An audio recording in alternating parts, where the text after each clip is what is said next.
یہاں رک کے ایک مسئلہ بھی سن لیں کہ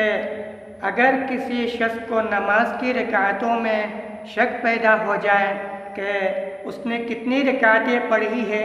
3 رکعتیں پڑھی یا 4 رکعتیں پڑھی، 2 رکعتیں پڑھی یا 3 رکعتیں پڑھی، اس طرح نماز کی رکعتوں میں شک پیدا ہو جائے تو اس کو کیا کرنا چاہیے؟ تو اس بارے میں شرعی مسئلہ یہ ہے کہ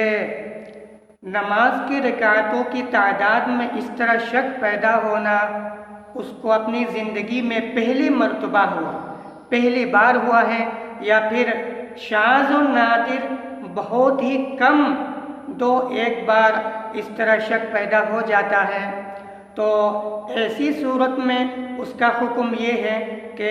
وہ اپنی نماز کو توڑ دے اور اپنی نماز کو توڑ کر نئے سرے سے نماز شروع کرے، دوبارہ نماز ادا کرے اور اپنی نماز کو مکمل کر لے۔ اور اگر نماز کی رکعتوں کی تعداد میں اس طرح شک پیدا ہونا اکثر بیشتر ہوتا ہی رہتا ہے،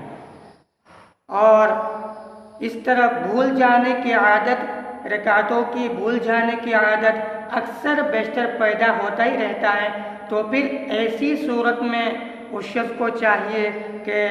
غالب گمان پر عمل کرے، یعنی اپنے خیال، اپنے گمان اور اپنے دماغ پر زور لگائے اور زور لگا کر کسی ایک چیز کو یقین کے ساتھ فیصلہ کر لے، کسی ایک چیز کو یقین کے ساتھ بتلا دے، جس چیز پر اس کا دماغ یقین کو بتلائے، جس چیز کو اس کا دماغ زیادہ کہے اور یقین کے ساتھ بتلائے، اسی پر عمل کرے۔ مثلا 3 رکعت اور 4 رکعت میں شک پیدا ہو گیا تو پھر ایسی صورت میں اپنے دماغ پر زور لگانے کے بعد اس کے دماغ نے 4 ہی رکعت کا فیصلہ کر لیا یقین کے ساتھ، 4 ہی رکعت کو زیادہ بتلایا اور 4 ہی رکعت کو یقین کے ساتھ بتلا دیا، تو پھر 4 رکعت پر عمل کر لے اور یہ سمجھے کہ 4 ہی رکعت پڑھی ہے، لہٰذا 4 رکعت مان کر اپنی نماز کو مکمل کر لے اور آخر میں سلام پھر کر اپنی نماز کو مکمل کر لے۔ اس صورت میں سجدہ سہو کی ضرورت نہیں ہے۔ اسی طرح اگر اس کے دماغ نے 3 رکعت کا فیصلہ کر لیا اور 3 ہی رکعت کو یقین کے ساتھ بتلا دیا کہ 3 ہی رکعتیں ہوئی ہیں، تو پھر 3 ہی رکعت مان لی جائے گی اور مزید اور 1 رکعت چھوٹی رکعت پڑھ کر آخر میں سلام پھر کر اپنی نماز کو مکمل کر لے، تو اس صورت میں بھی سجدہ سہو کی ضرورت نہیں ہے۔ اسی طرح اگر اس کے دماغ نے 2 ہی رکعت کو یقین کے ساتھ فیصلہ کر لیا اور غالب گمان 2 ہی رکعت کا ہے تو یقین کے ساتھ 2 رکعت کا فیصلہ کر لیا، تو 2 ہی رکعت مان لی جائے گی اور 2 رکعت مان کر باقی اپنا آگے مزید اور 2 رکعت پڑھ کر اپنے 4 رکعت نماز مکمل کر لے، اور اس صورت میں بھی سجدہ سہو کی ضرورت نہیں ہے۔ تو خلاصہ یہ ہے کہ وہ اپنے دماغ اور اپنا گمان پر زور لگا کر یہ دیکھے اس کا دماغ، اس کا گمان جس چیز کو زیادہ بتلائے اور جس چیز پر یقین کے ساتھ بتلا دے اسی پر عمل کر لے، اور ان تمام صورتوں میں سجدہ سہو کی ضرورت نہیں ہے۔ اور اگر نماز کی رکعتوں میں اس طرح شک پیدا ہونا اور اس کے گمان، اس کا دماغ کسی چیز کو فیصلہ ہی کر نہیں پاتا، کسی چیز کو یقین کے ساتھ نہیں بتلاتا اور اس کا شک باقی رہے، اس کا شک ختم نہ ہو، شک باقی رہے اور کسی بھی چیز کا فیصلہ ہی کر نہ پائے، کسی بھی چیز کا فیصلہ ہی نہ کرے یقین کے ساتھ، تو پھر ایسی صورت میں اس کو چاہیے کہ عقل کو اختیار کرے، یعنی جو کم ہے اس کم کو لے لے۔ مثلا 3 رکعت اور 4 رکعت میں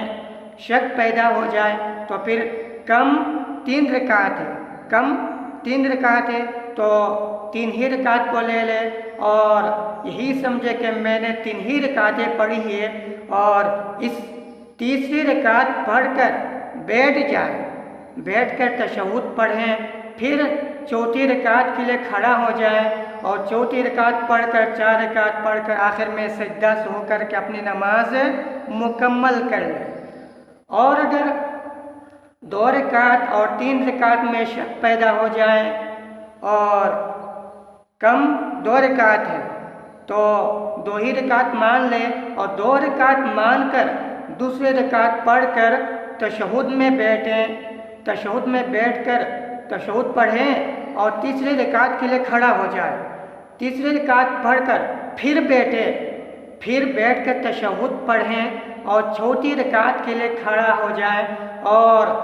4 رکعت پڑھ کر آخر میں سجدہ سے ہو کر کے اپنی نماز کو مکمل کر لیں۔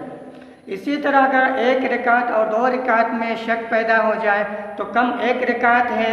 کم 1 رکعت ہے تو ایک ہی رکعت کو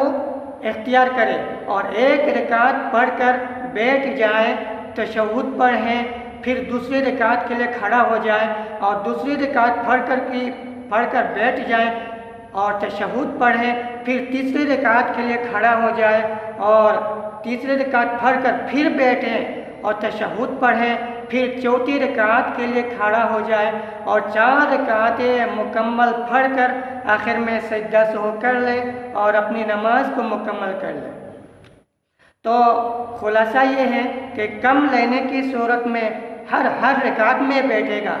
ہر رکعت میں بیٹھ کر تشہد پڑھے گا اور آخر میں سجدہ سو کرے گا۔ تو اس آخری صورت میں